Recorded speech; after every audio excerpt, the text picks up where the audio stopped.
साहब ज़ाहिर है ट्रंप साहब बिल्कुल खुश नहीं हैं कि जी जब मैंने सुलह सफाई करवाई है तो मेरा नाम क्यों नहीं ले रहे। मैं और यू नो जो हैं Donald Trump being Donald Trump उनके अपना इस सिलसिले में उनका अपना मिजाज है और वो बिल्कुल वो रिकग्निशन चाहते हैं और वो चाहते हैं कि भाई ये कॉन्फ्लिक्ट था जो कि मैंने खत्म कराया है तो मुझे बिल्कुल रिकग्नाइज करो। And this is a tricky one for India के उनके अमेरिका के साथ ताल्लुकात स्ट्रेटेजिक लेवल के हैं, क्वाड का मेंबर है हिंदुस्तान।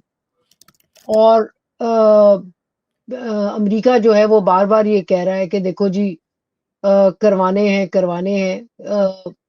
ना बात ये है कि और उनकी इनकी टीम्स जो हैं ये डिप्लोमेटिक लेवल पे ये करेंगे। They'll take it up with American president. अब बात ये है कि मेरे ख्याल में गुफ्तगू अगर करनी भी हो इंडिया को इंडियन गवर्नमेंट को तो यहाँ मसला ये है कि मोदी जी की अपनी इज्जत का मामला पड़ गया है ना। हम्म। क्योंकि इंडियन राइट विंग कहेगा कि हाँ भाई ट्रंप ने कहा तुम खामोश हो गए, ट्रंप ने कहा तुमने बात शुरू कर दी। सो ये it's also playing to the political gallery. ठीक।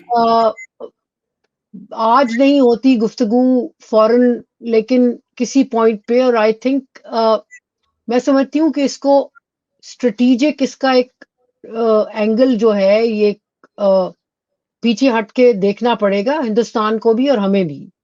और हिंदुस्तान के लिए मेरे ख्याल में एक ज़रूरी वो ये है कि इस क्राइसिस में तो मज़े की बात यह है कि इस क्राइसिस में वाहिद मुल्क है जो कि इंटरवीन कर सका।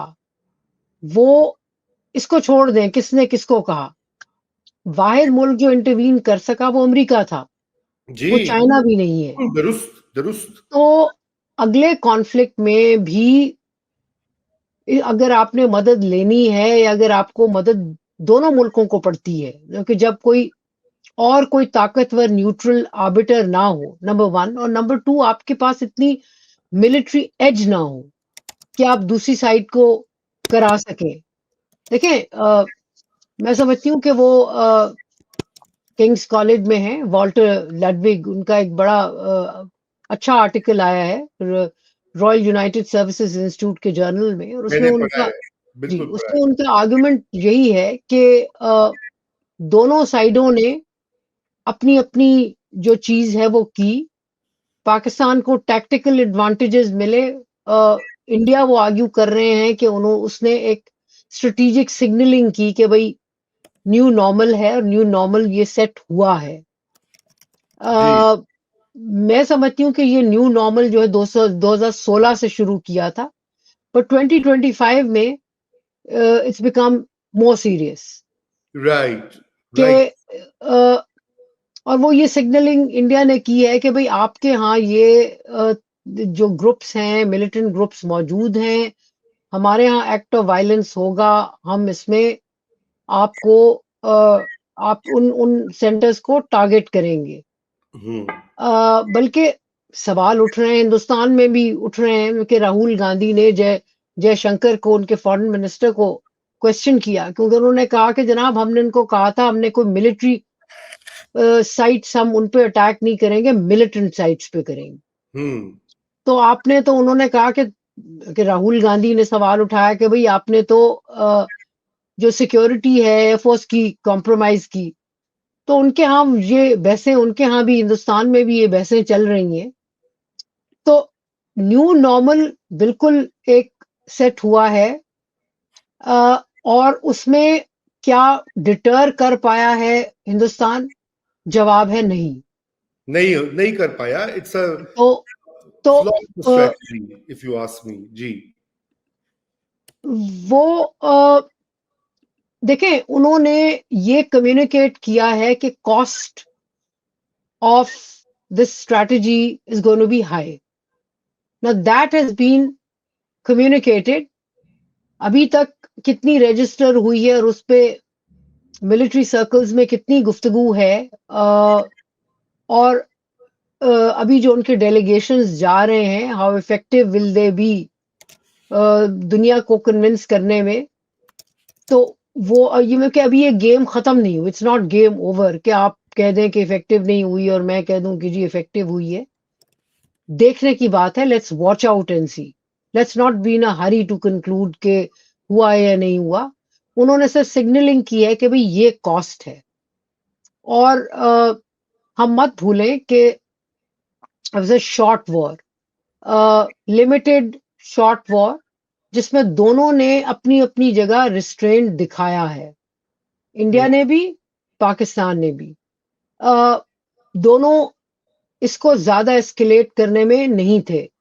ये जो और न्यूक्लियर तक बात पहुंची नहीं, मतलब कि अब ये भी गप्पे मार रहे हैं ट्रंप साहब के ये तो सिग्नलिंग कोई थी, कोई मतलब कि न्यूक्लियर वॉर छिड़ जाती। तो मेरे ख्याल में अभी उनके यहाँ भी एंगेजमेंट होगी, लोग करेंगे। पाकिस्तान के तो जाहिर है फायदे में जाता है कि ट्रंप कूद आए अगर ये उनने समझा कि न्यूक्लियर वॉर छिड़ने वाली है। लेकिन ये है कि दोनों साइड्स ने एक रिस्ट्रेन जो है वो दिखाया है इस कॉन्फ्लिक्ट में, but there is a cost. और ये चीजें हैं अपनी अपनी जगह। दोनों ममालिक जो हैं वो बैठ के देखेंगे कि भाई इंडिया के पास डेफिनेटली वो मिलिट्री एज नहीं थी जिसकी वजह से वो हमें उतना पुश बैक कर सकते जितना कि उनका ख्याल था, उन्होंने कैलकुलेट नहीं किया जी। सही। आशा, ये एक क्वेश्चन है, खुरम कुरैशी हमारे दोस्त भी हैं और ट्विटर पे बड़े एक्टिव हैं। वो कह रहे हैं कि Pakistan has a diplomatic win and it seems like a diplomatic loss for India. What are the chances this reverses because India is the economic power and market and Pakistan has its historical baggage? बड़ा direct सवाल पूछा खुरम तुमने। जी आयशा, ये बताइए कि जो, क्योंकि India में भी इसका आपने देखा होगा कि वहां पे डिप्लोमेटिक, जो वो कह रहे हैं कि जी हमने वैसे तो जंग जीत ली, ऑपरेशन खंदूर बड़ा कामयाब है और बधाई हो, लेकिन डिप्लोमेटिक फ्रंट पे हमने नई कामयाबी की क्योंकि हम आइसोलेटेड अपेयर मेरा हुए। मेरा मेरा ख्याल है जी कि इंडिया में जो और ये एक मिसकंसेप्शन है कि कोई डिप्लोमेटिक विन हुई है और या वो उधर डिप्लोमेटिक लॉस हुआ है। हिंदुस्तान में डिप्लोमेटिक लॉस का इसलिए जिक्र हो रहा है, ये है कि जो खुद कर नहीं सके पॉलिटिकली एंड मिलिटरीली, वो बेचारे जो उनका जो फॉरेन पॉलिसी सर्कल है उसके उसके कंधों पे डाल रहे हैं कि जी ये डिप्लोमेटिक विन नहीं हुई तो इस वजह से बाकी तो सब कुछ जीते हुए थे हम। हाँ। अ, ऐसा नहीं है। मैं समझती हूँ कि किसी और के कंधे पे ये डाल रहे हैं वहां हिंदुस्तान में, इसलिए इस किस्म की गुफ्तगू हो रही है। राइट। अ, अ, बात यह है कि अगर हम समझते हैं कि डिप्लोमेटिक विन यही है कि जी अ, ट्रंप जो थे वो, डोनाल्ड ट्रंप जो हैं वो आ गए। देखिए, इस चीज को हम डिप्लोमेटिक विन या डिप्लोमेटिक लॉस के डायमेंशन से ना देखें। जो इस कॉन्फ्लिक्ट का एंड हुआ, जिसकी वजह से फिर वो बात आ जाती है कि फिर इस पहलगाम का मोटिव किसका था। ये उस ट्रिकी एरिया में फिर हम घुस जाएंगे जो मैं घुसना नहीं चाह रही। बात यह है कि इस कॉन्फ्लिक्ट का फायदा ये हुआ है हमें, पाकिस्तान को, कि लोगों को याद आया कि ओहो, ये तो सारा कश्मीर इशू की वजह से है। अ, कश्मीर एक इशू है, बिल्कुल है। टेररिज्म पे इतनी बात नहीं हो रही, और उसकी एक बड़ी वजह है वो वहाँ मैं समझती हूँ कि उसमें इंडियन डिप्लोमेसी का इतना कसूर नहीं है जितना इंडियन पॉलिसी मेकिंग का है कि उन्होंने ये परसीव नहीं किया कि जब पाकिस्तान पे पहले प्रेशर आया था उस वक्त वेस्ट, स्पेशली वेस्ट जो था, वो खुद 9/11 के फौरन बाद बहुत परेशान और दुखी था। आ, अब जो है वेस्ट बहुत बावजूद, मतलब ये कि गाजा भी एक तरफ चल रहा है, तो यूक्रेन। वो यूक्रेन भी चल रहा है, गाजा भी चल रहा है, तो उसके लिए वो उस पे इतनी गुफ्तगू करना नहीं चाह रहे। राइट। और ये चीज Indian policy maker, top policy maker, ये तो उनके जो पॉलिटिकल पॉलिसी मेकर्स हैं उनको देखना था, वो उन्होंने नहीं देखा।